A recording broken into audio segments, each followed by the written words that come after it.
Hey, it's James Walls, aka the Bishop. So many of you probably wondering, when did you get started, and what started you on this comedy thing?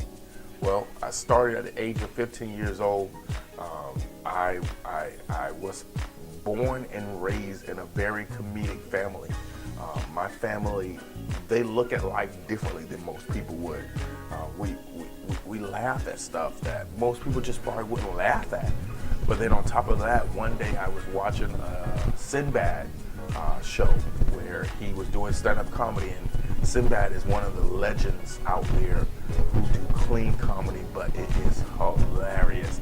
And so I was watching and I was thinking, man, my family is a funny group of people, and we're just very comedic in everything we do or say. So I think I can do this. And so one day I went up to my mom and my brother and I just said, hey, I want to try to do comedy. And so I recorded some stuff and let them hear it. And see, what you don't know is my mom and my brother are very real. My family is real. Like, they tell it to you real.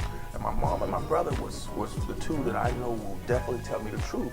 Because they're the type of people that if they saw a bad body person, like somebody walking down the street that had a bad body, and y'all know what a bad body is. Well, somebody you call auntie.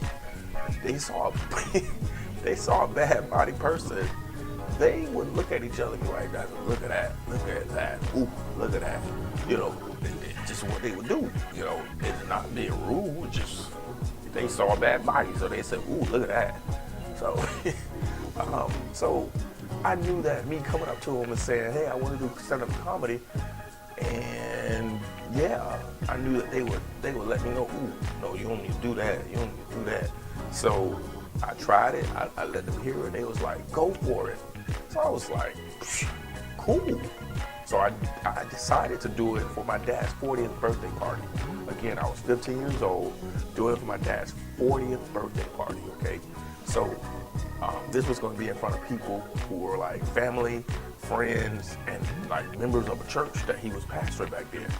And so I knew that when I stepped on the stage and grabbed the mic, these people was wondering, are you serious right now? You finna get up here trying to make us laugh. This has got to be funny.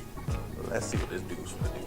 So I got on the mic and I did my thing, and from that point on, you know, I've been doing the comedy thing for a while now, since 15 years old, so it's been a couple of years now.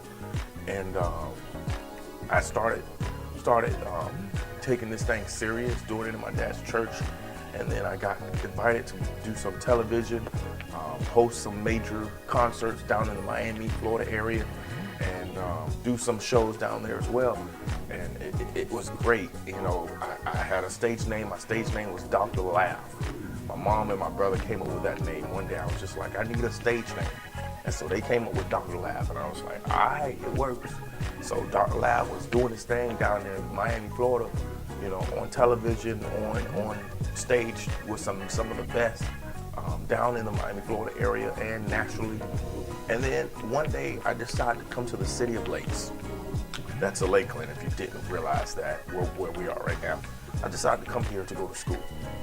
And see, the people up here are totally different. And so I came up here with Dr. Laugh, thinking that everybody would laugh at Dr. Laugh. These people up here at the City of Lakes, like I went to Southeastern, and I got in front of these people and they looked at me like, ugh, what you doing? And I was just like, man, this ain't working. The comedy thing ain't working for me up here in Lakeland. But then what I didn't realize is these people, none of these people sitting in the audience had never been to an African-American church, neither have they grew up in an African-American home. So a lot of the jokes I was saying, they were like, what? So I had a revelation. I said, God, I need a revelation from you. And he downloaded a revelation from heaven. He said, you need a name change. So I was like, oh man, like Saul to Paul.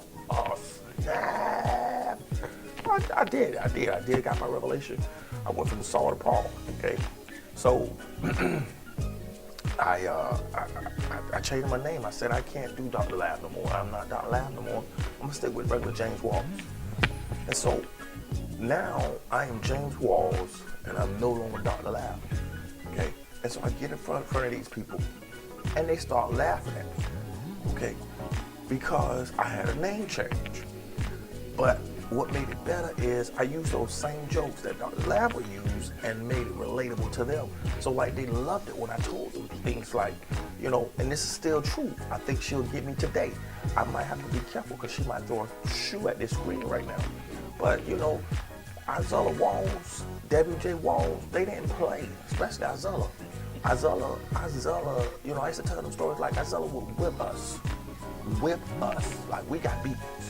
And I don't mean like abuse, okay? So relax.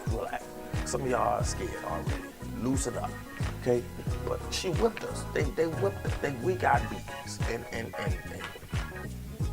I'm who I am today because Isaiah beat me. She did. She beat all the devil out of me, okay? If you ever heard your parents say, I'm gonna beat the devil out you, beat the devil out you. She beat every single devil or enemy or Satan or imp, any kind of creature that looks like the devil, she beat it out of me. And so all my friends who was watching me, or anybody who stood or sat, you know, in one of my shows, they related because their parents beat the devil out of them. And so, you know, they was able to relate to stuff like that. They was able to relate to, you know, the fact that we hated when mama said, wait till daddy get home. We don't want to wait for him to get home. Because when he hits, he didn't hit us. He didn't beat us a lot.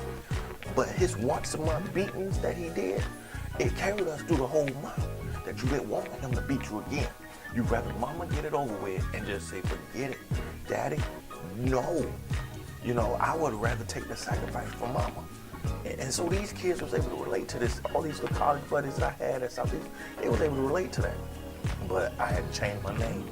And so I've been doing shows even up here for a while, doing shows with other people, inspiring other people to do comedy. Tonight's show is dedicated to all of my family, my father, WJ, my mother, Isaiah, my brother, Jamil, all of my aunts on my mom and my dad's side, all my uncles on my mom and dad's side, and then my cousins on my mom and dad's side. I salute you guys. Because of you guys, I'm able to do what I'm doing today because you guys inspired me to do this. I want to also salute those who have passed away in my family, grandparents, aunts, uncles, cousins. Thank you. You're the reason, and tonight's show is for you.